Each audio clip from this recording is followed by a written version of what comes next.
Okuучу 2005-жылкы окуучу кыз 12:30 Сулаймонтоодо эмне кылат? Жаштар көп айтып атабыз. Тойду жеңил кылгыла деп. Эмне үчүн? Тойду жеңил кылгыла, тойдон кийин Россияга кетпеш үчүн. Тойдон кийин ушул жерден калыш үчүн. Карыз алып катналасың, анан кийин карыз төлөйм деп Россияга кетесиң. Балдарың бул жерде эмне болуп атат? Кээ бир учурларда ушундай болуп калат да бизде. Иш дейбиз дагы, балдарыбызды карабайбыз, балам көрбөйдү ушу 1-класска кетип, же 11-класс болуп калыптыр. Чоңоюп калыптыр, мен билбей калдым деп отурабыз. Ошол 1-класска барганга чейин, ошол балаңыз 11-класска барган чейин, ошол балаңыз чоңоюп калганга чейин эмне кылдыңыз сиз? Анан айтабыз, эртең чоңоюп картайганыңыздан кийин балам мага ырайым көргөзбөй атат, балам мени жакшы карабай атат. Сиз ошол балаңызды жаштыгында ага ырайым көргөзүңүз.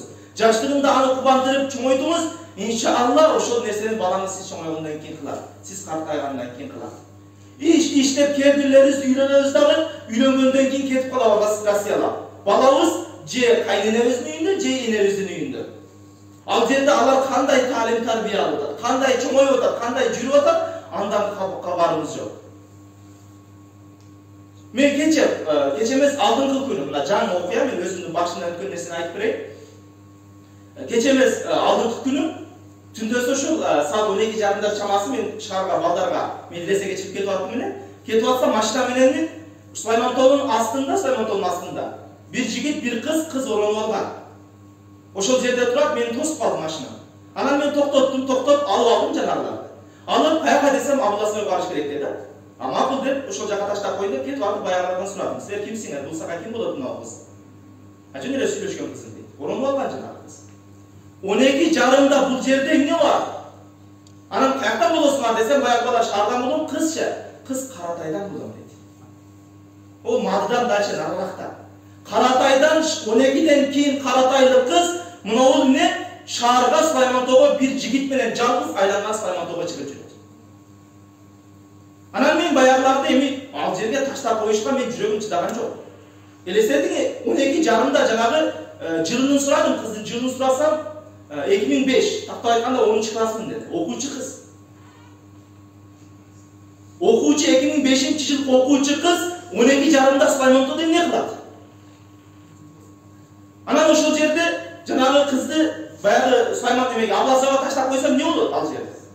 Бир такси алат, бир көзү карарган нерсе болбосо ал үйүнө жетип барбайт ал кыз. Көзүм кыйбады, ошол жерге Каратайга алып бардым. Алып барып, үй бүлөсүнө алып кирип, ата-энесине жолуктурам деп үй бүлөсүн такылдатып кирди. Кирип барып, үй бүлөсүнө кирсем, атасы да апасы да Россияда экен. Мына биздин Россиялап жүргөнүбүздүн кайрыгерчилигибиздин кесепети ушундай болуп атат. Анын балеси ушул балдарыбыздын тарбиясына, балдарыбыздын мүнөзүнө, балдарыбыздын жүрүм турумуна тийип атат ушунун таасири.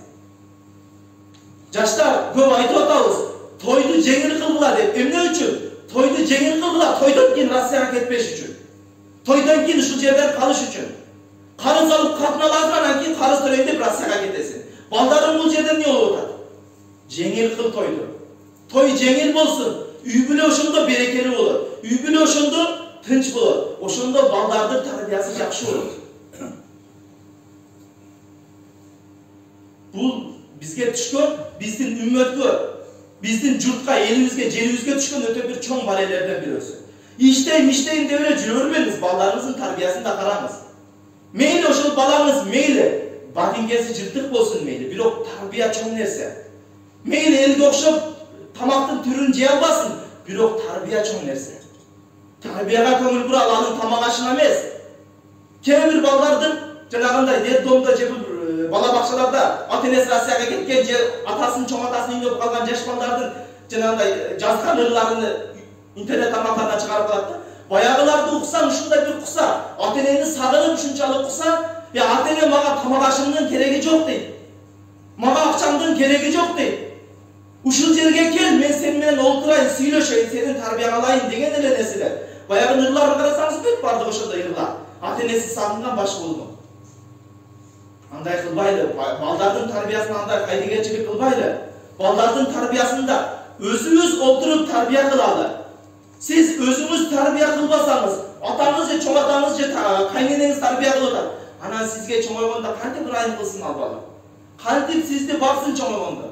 Kantip sizin közünüzge karab. Atakey dep turabı ошондо sizin balanız. Hiç kaçan anti turabı.